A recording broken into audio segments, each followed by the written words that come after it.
today we're playing Billy Bob's in Fort Worth. We've played here so many times that we've grown to hate it and then love it again. This is one of the only places we played in 2020.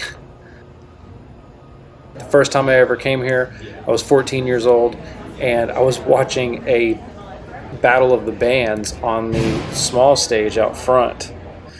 And I remember watching the band set up on the main stage in the back and thinking, wow, one day I want to play the big stage at Billy Bob's.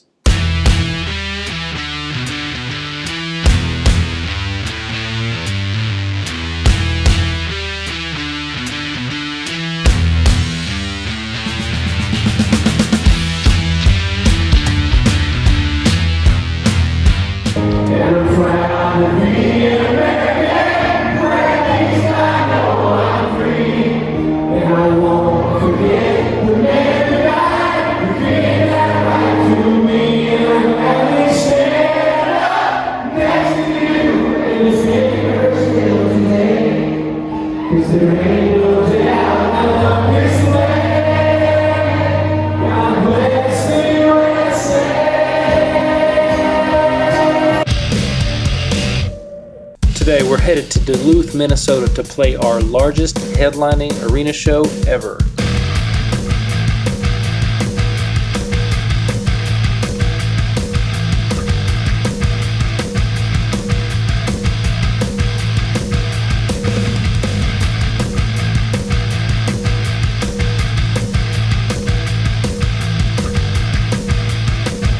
We're in Duluth, Minnesota, where it's still snowing. Stupid weather.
Two and a half years ago, I was playing a festival in Mexico, and I threw out my neck or my back really bad. I actually have video of the exact song it happened on.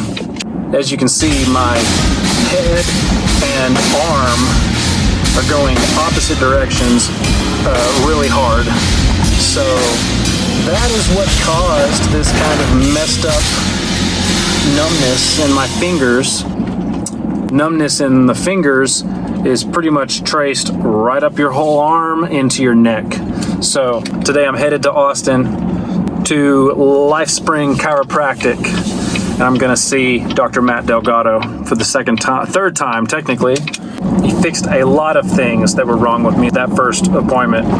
I think I had 5 ribs out of place, probably from sleeping on bumpy tour buses. I had 4 or 5 bones in my spine that were out of place. I think he said the top half of my neck wasn't even turning, which was the cause of the main reason for me even going in to see him. My first 2 fingers on my left hand have been tingling, and then sometimes they even go numb.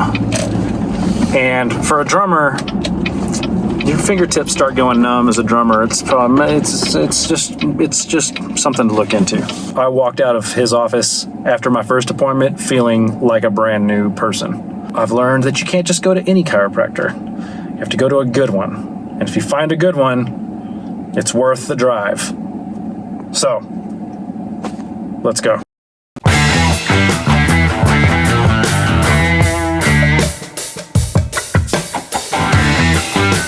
fingers have been better. Good, I was going to ask, on the left hand. They're tingling in like a different way.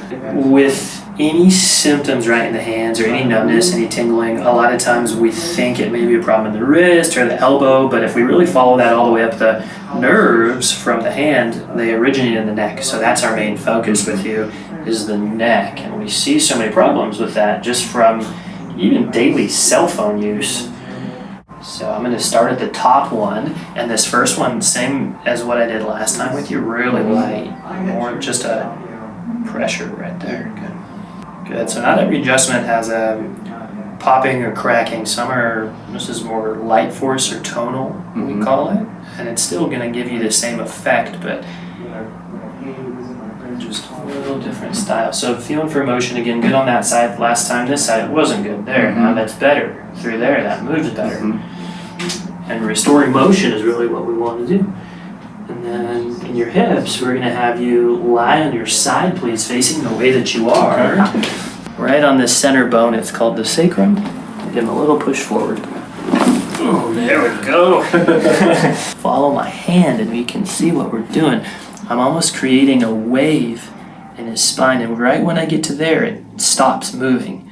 That's how we know there's a problem. There's no motion in that area, and that might be a little tender to you. Push right here. Yeah, good there. And on right between the shoulder blades. So for a drummer, I'd say that's pretty darn important. You get that moving right, because that's going to affect both arms. And one in the lower part of the neck. And this area specifically is the spot that's going to the hand. One more here. Good. All right, and then with that shoulder, let's have you seated, please, and we'll check some stuff on the shoulder. Richter, a lot on the left. And you mentioned with your drums, right, it's one side is a very different job than the other side. This side is the slam hand. Okay. So it's like different, and they're usually opposite of each other. They don't almost oppose. Yeah, they oppose each other. And so the interesting there with your spine is that one right here is going to affect both of those to be able to do their job better. And then the left shoulder is just what we're fine tuning a bit more, that we're seeing that your rib cage on this left side is not ideal. I'm going to use this light force to make some adjustments to the ribs right there. So that your shoulder blade can move freely. That left shoulder blade's not moving. Good. And there's 12 ribs, and they're all movable. So if we get the rib cage in an ideal place, we'll notice better motion from our shoulder blade, from our arm. And I'm going to cross this arm over, and I'm going to be right on the side of the ribs here.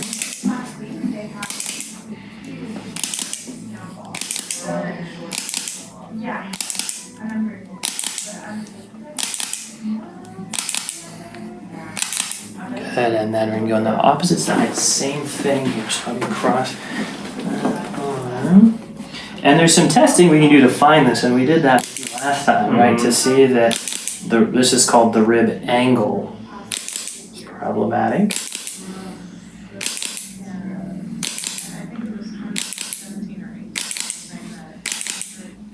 Okay, good there. And then let's have with the left arm, try to bring it back and then down. Let's see if that's, because this is where before it was getting stuck at the top. It's way better than where we were last week, but you're slightly limited at the top. So I'm going to make an adjustment on your collarbone, clavicle, as we're saying.